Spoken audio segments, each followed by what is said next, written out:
What ho! In this lesson we're going to be looking at how our signal chain can be modified to get the sounds that we really want, to give sounds that really give our solos the tonal quality and the depth that we would like. Now this is a very tough area, it's a very grey area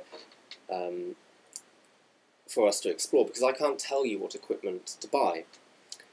It's not my sound that you're after. You have your own sound, you have your own ideas, you have your own ways of phrasing, and so on. Imagine yourself playing the solo of your dreams. Imagine yourself on the stage in front of your dream audience, playing your favourite song, and you're playing the best solo in the world ever that you've ever played and ever will play.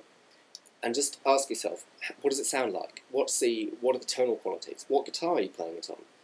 And so on. Is it a very distorted sound, for instance? If it's very distorted, is it so distorted that you can't tell what sort of guitar you're playing? Is there a lot of mid-range in the sound? Is there much treble or bass? And so on. These are some very important questions to ask yourself. I don't think people ask themselves these questions enough. I think they just get the sort of inertia of getting used to a setup and then they never change it. So it's worth finding out, is this the ideal sound for you? I mean, a Strat into a tube screamer or something will be a great sound for some people, but not for all. A PRS into a Mesa Boogie will be great for someone who wants that sort of Carlos Santana sound or similar, but it might not be great for someone who wanted to play a classic blues set or funk or anything like that. So please experiment. For today's demonstration, just to carry on my dream of featuring all my guitars into these soloing concept videos, I'm going to be using an old Parker Fly Mojo guitar, which has Seymour Duncan pickups in it. So it's a JB in the bridge, which I will demonstrate split and full coil.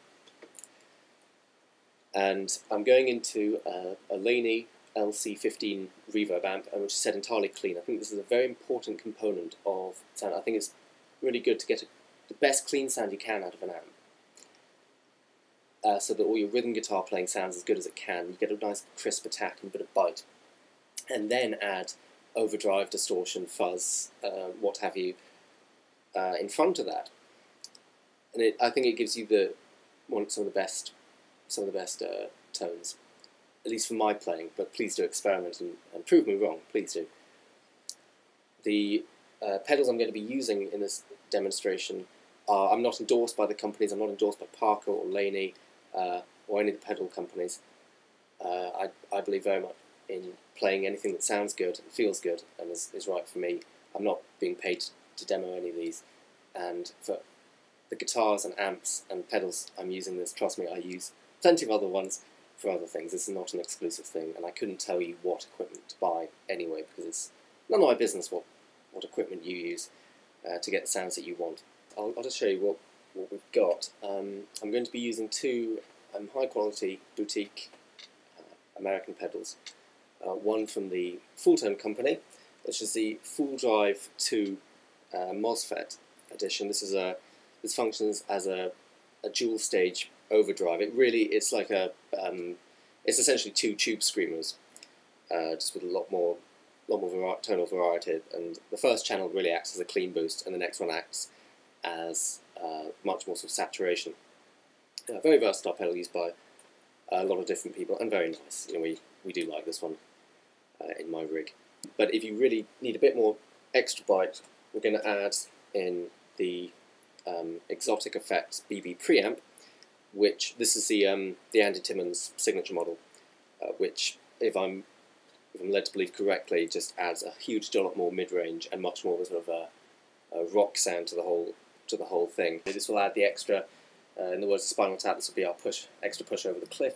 You don't have to use that. For years, my main rig really just consisted of an unmodified Boss Super Overdrive, one of the SD1 ones, which cost me £30.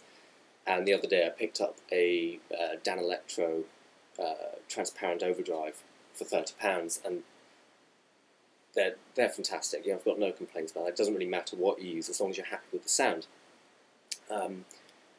It helps, I think, in this age where we're completely addicted to true bypass, that you look for something that's true bypass, so it doesn't affect your signal too much when it's off. But that's just quibbling, and that's the age we're living in, I think, where we've grown up to expect these things from our equipment. True bypass is this generation's MIDI, I think. Anyway, so I'll just give you a quick demonstration of how I'm using it. I'm going into a Laney valve amp with the EQ set completely flat. It's a neutral EQ, which means all the controls are at midway, at 12 o'clock. That means that there's not going to be any extra bass, middle or treble from the amp to help colour the sound. So I've gone for a very sort of dull, clean sound, but a clean sound nonetheless. And then all the drive and saturation will come from the pedals and should respond quite nicely to picking dynamics. And what you should see is that without using a multi-gain stage amplifier or anything, you can sum up a lot of different sounds. And it's especially useful if you're not using your own rig. If you have to dep for someone else and just bring pedals to get the sound, this is a very nice way of doing it.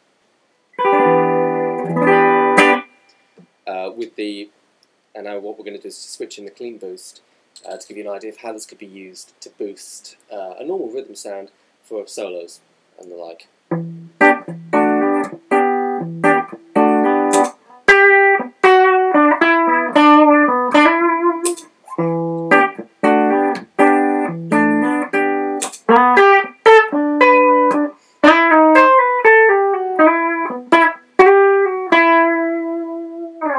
Okay, I'm going to give you a demonstration of this sort of pedal switching in action, and for this I'm going to play an old Steely Dan song completely through the clean channel of my amp, and it's using the bridge single coil in the Parker Fly, and for the rhythm guitar stuff, and that's all completely clean. When it gets to the first bit of the guitar solo with the double stops, I'm going to involve the clean boost on the full tone, and then for the really overdriven solo, I'm kicking in the BB preamp for the extra saturation.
I hope you've enjoyed this lesson. I hope you've got something out of it. Please let me know how you get on, and thank you very much for watching.